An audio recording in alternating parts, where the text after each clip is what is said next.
Selamat siang, Bu Mona dan teman-teman semua. Di sini kelompok kami akan mempresentasikan bab 6 tentang hubungan investor. Di sini ada saya sendiri, Dede Suprihatin Kunaini, kemudian ada Prita Cecilia, dan juga ada Siti Maulina. Oke, kita masuk ke pembahasan yang pertama,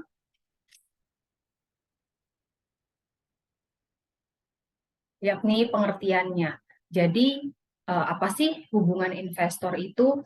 Hubungan investor adalah upaya untuk mempersempit jarak antara persepsi dari perusahaan dengan realitas, membantu perusahaan sekuritas mencapai harga pasar yang wajar. Itu menurut Sitel tahun 2001. Nah, hubungan investor ini muncul pada saat perusahaan pertama kali menjual sahamnya melalui pasar modal atau go public. Nah, disitulah mulai terjalin yang namanya hubungan investor antara korporat dan juga investor tersebut. Nah, hubungan investor ini disebut juga dengan hubungan finansial. Kenapa? Karena mereka bertugas untuk menambah nilai saham perusahaan. Jadi investor di sini tugasnya adalah untuk menambah nilai saham perusahaan. Selanjutnya, pentingnya hubungan investor. Apa sih pentingnya hubungan investor? Di dalam sebuah korporat atau perusahaan tentu dibutuhkan praktisi hubungan media. Praktisi hubungan media inilah yang nanti akan menghubungkan antara korporat tersebut atau perusahaan tersebut dengan investor. Nah, praktisi hubungan media harus dapat menjamin publik memperoleh informasi yang utuh, seimbang, tepat waktu, sehingga para investor dapat mengambil keputusan apakah mereka nantinya akan membeli, mempertahankan, atau menjual saham mereka, menurut Sitel tahun 2001. Nah, hubungan investor ini harus dirawat dengan baik karena di luaran sana sangat tinggi sekali akan persaingan. Kemudian adanya potensi ketidakpastian. Yang dimaksud potensi ketidakpastian di sini adalah pergerakan naik turun harga saham dan juga ketidakpercayaan sangat tinggi di dalam bisnis. Sehingga praktisi hubungan media perlu memahami dengan baik investornya, termasuk budaya yang mereka miliki. Selanjutnya, asumsi yang salah oleh pihak manajemen perusahaan terhadap investor menurut Moore tahun 2004.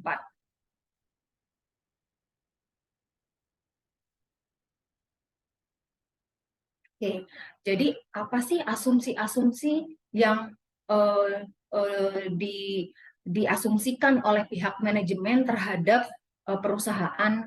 Ya, jadi yang pertama itu adalah bahwa menurut manajemen pemegang saham itu tidak tertarik pada kegiatan di perusahaan selama mereka memperoleh keuntungan.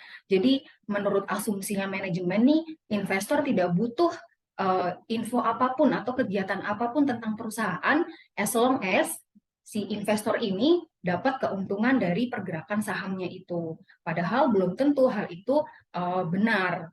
Kemudian selanjutnya adalah banyak pemegang saham memiliki pengetahuan yang terbatas mengenai keuangan perusahaan.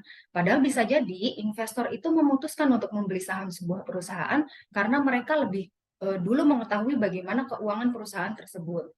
Selanjutnya, kejadian di perusahaan sebaiknya tidak diberitahukan kepada investor untuk mencegah pembeberan kepada pesaing. Ya, jadi hal ini tentu harus kita informasikan kepada investor sebagai korporat atau perusahaan. Tujuannya adalah untuk menimbulkan trust kepada investor. Selanjutnya, terlalu banyak informasi membuat para investor tidak memberikan perhatian pada informasi tersebut.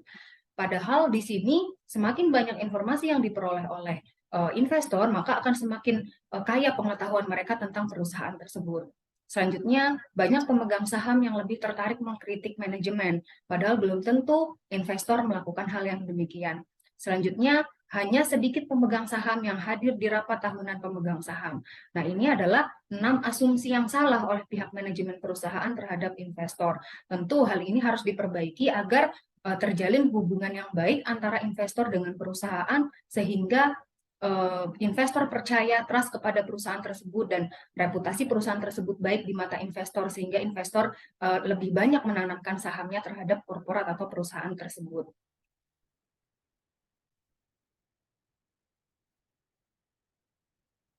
Nah, selanjutnya apa sih fungsi daripada hubungan investor ini? Jadi yang pertama adalah menjadi penghubung antara perusahaan dan juga investor. Selanjutnya memahami kebutuhan investor dan perusahaan. Selanjutnya menarik, merawat, dan mempertahankan investor. Nah, itu adalah beberapa fungsi daripada hubungan investor. Nah, selanjutnya hal-hal yang perlu dilakukan dalam hubungan investor. Yang pertama, melakukan perencanaan program komunikasi yang tepat agar mencapai tujuan perusahaan. Kemudian selanjutnya merancang media komunikasi para investor, misalnya memperkenalkan perusahaan pada investor baru, kemudian memberikan laporan tahunan. Tujuannya adalah agar informasi tersebut diketahui oleh investor sehingga investor bisa mempertimbangkan apakah mereka akan membeli saham perusahaan tersebut atau tidak. Selanjutnya mengatur pertemuan dengan para investor, misalnya pertemuan tahunan atau planters. Nah, ini tujuannya adalah untuk melakukan engagement atau hubungan saling kedekatan antara investor dengan korporat atau perusahaan tersebut.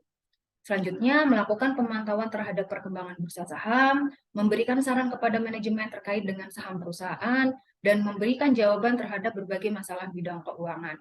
Nah, itu adalah hal-hal yang perlu dilakukan dalam hubungan investor. Pembahasan selanjutnya mengenai bagaimana kita memahami audiens. Audiens di sini adalah investor. Jadi, bagaimana sebaiknya memperlakukan pemegang saham sebagai partner bisnis, yakni dengan beberapa langkah seperti komunikasi yang terbuka, sikap yang menunjukkan bahwa kita menghormati mereka, pengelolaan waktu yang baik dalam berinteraksi, baik lisan maupun tulisan, serta ingat selalu perusahaan itu kan membutuhkan investor, sehingga menjaga investor sama seperti sedang memegang bayi. Kita harus sangat care, kemudian sangat perhatian, kemudian selalu memberikan perhatian kepada mereka, sehingga terjadilah komunikasi yang baik, sehingga investor percaya pada perusahaan atau korporat tersebut.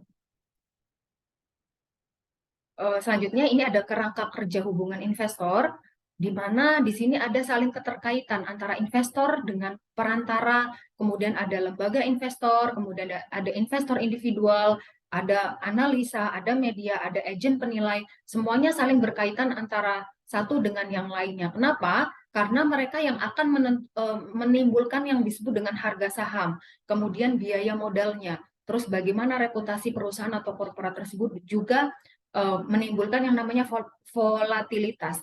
Volatilitas ini maksudnya adalah pergerakan naik turunnya saham itu tadi.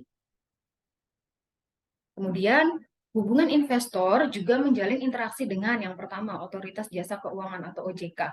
Ini perlu sekali dilakukan interaksi, mengingat OJK ini adalah badan pengawas yang di mana sebuah sekuritas atau sebuah korporat tentu harus terdaftar resmi di OJK atau Otoritas Jasa Keuangan. Selanjutnya adalah Bursa Efek Indonesia atau BEI, di mana ini adalah penyedia sistem yang mempertemukan antara penawaran dan juga pembelian. Kalau bahasa sahamnya tuh ada bid dan ask gitu. Jadi di situ nantinya akan ada tawar-menawar jual beli saham atau efek. Selanjutnya ada lembaga penunjang pasar modal, yaitu institusi penunjang pengoperasional pasar modal.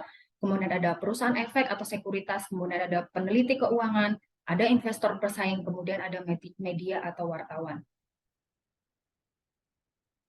Kemudian di sini ada media komunikasi dengan para pemegang saham. Tips dari Sitel tahun 2001 bahwa bagaimana caranya agar sebuah korporat atau perusahaan melakukan komunikasi dengan para pemegang saham. Tipsnya adalah yang pertama, bersikap agresif dan menyampaikan informasi secara jujur.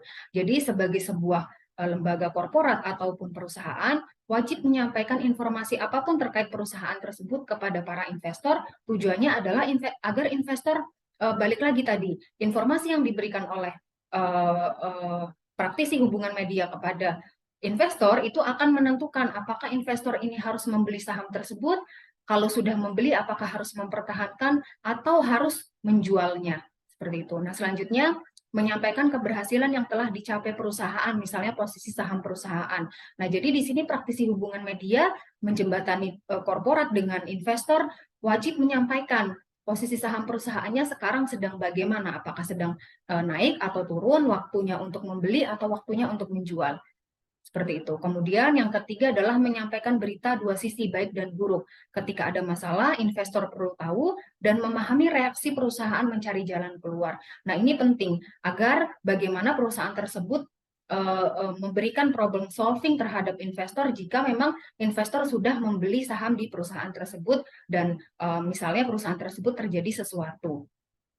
Kemudian selanjutnya adalah berinisiatif secara aktif memberi informasi kepada investor.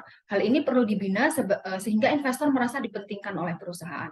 Jadi perlunya terjalin komunikasi yang baik antara korporat atau perusahaan dengan para pemegang saham. Tujuannya adalah balik lagi untuk meningkatkan saham perusahaan itu sendiri dan menimbulkan trust serta menaikkan reputasi perusahaan. Kemudian ada 4 langkah penting untuk memperoleh hubungan investor yang efektif menurut Versere.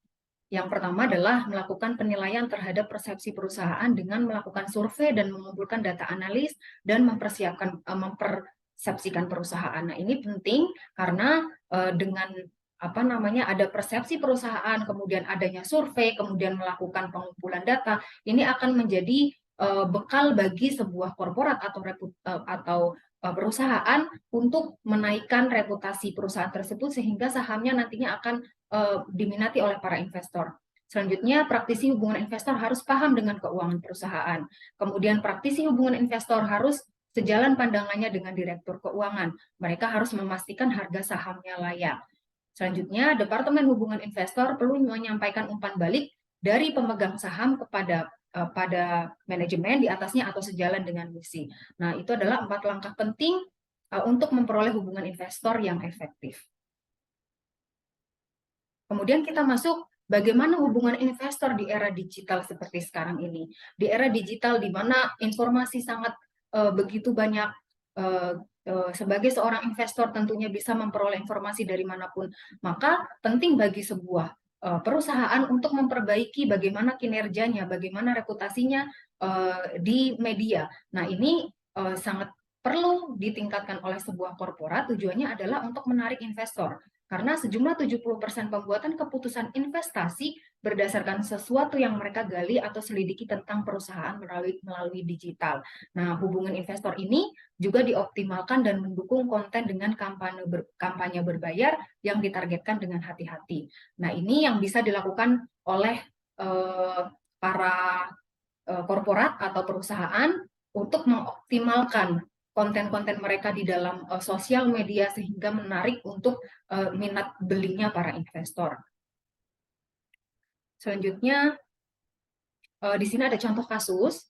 Nah, contoh kasus di sini tentang hubungan investor, kelompok kami ambil dari jurnal yang berjudul Implementasi Tanggung Jawab Investor Relations pada corporate website 9 perusahaan Fortune 2012. Jadi, bagaimana 9 perusahaan Fortune 2012 ini, apakah mereka sudah mengimplementasikan tanggung jawab investor relation mereka melalui website corporate perusahaan tersebut atau belum. Nah, jadi penelitian ini dilakukan oleh Patricia Rebecca, di mana 9 perusahaan Fortune 2012 itu terdiri dari Astra International, Telekomunikasi Indonesia, United Tractors, Bank Mandiri, Bumi Resources, dan ada Wijaya Karya, kemudian ada Sampurna, ada Smart, dan terakhir ada Indah Kiat Pulp and Paper. Nah, setelah dilakukan penelitian terhadap 9 perusahaan ini, bagaimana corporate website-nya, yang dinilai itu adalah dari bagaimana visi dan misi, kemudian strategi dan budaya perusahaannya, kemudian ada governmental ownership-nya, kemudian ada jenis industri perusahaannya, apakah jenis industrinya itu keuangan atau teknologi, kemudian bagaimana latar belakang direksi perusahaan tersebut, kemudian ada strategi orientasi pasar saham perusahaan, baik itu domestik maupun internasional, kemudian bagaimana tipe investornya, apakah individual atau institutional investor, dan bagaimana kepemilikan saham mayoritas dalam perusahaan tersebut, serta faktor eksternal perusahaan. Nah, ini adalah hal-hal yang dinilai atau beberapa faktor yang dinilai melalui website corporate website dari 9 perusahaan itu tadi. Nah, dari beberapa faktor ini kemudian dinilai apakah 9 perusahaan tersebut sudah mengimplementasikan tanggung jawab investor relation-nya atau belum. Nah, hasilnya adalah dari 9 perusahaan tersebut, ada 6 perusahaan yang ternyata sudah mengimplementasikan tanggung jawab investor relation-nya, yakni ada Astra International, Telekomunikasi Indonesia, ada United Tractors, Bank Mandiri, Bumi Resources, dan Wijaya Karya. Kemudian ada 3 perusahaan, yakni Sampurna, Smart, dan Indah Kiat Pulp and Paper yang belum mengimplementasikan tanggung jawab investor relation-nya pada corporate website-nya. Nah, demikian presentasi dari kelompok kami untuk di bab 6 ini mengenai hubungan investor. Kurang lebihnya mohon maaf. Terima kasih untuk Bu Mona dan teman-teman semua. Sampai jumpa. Sehat selalu.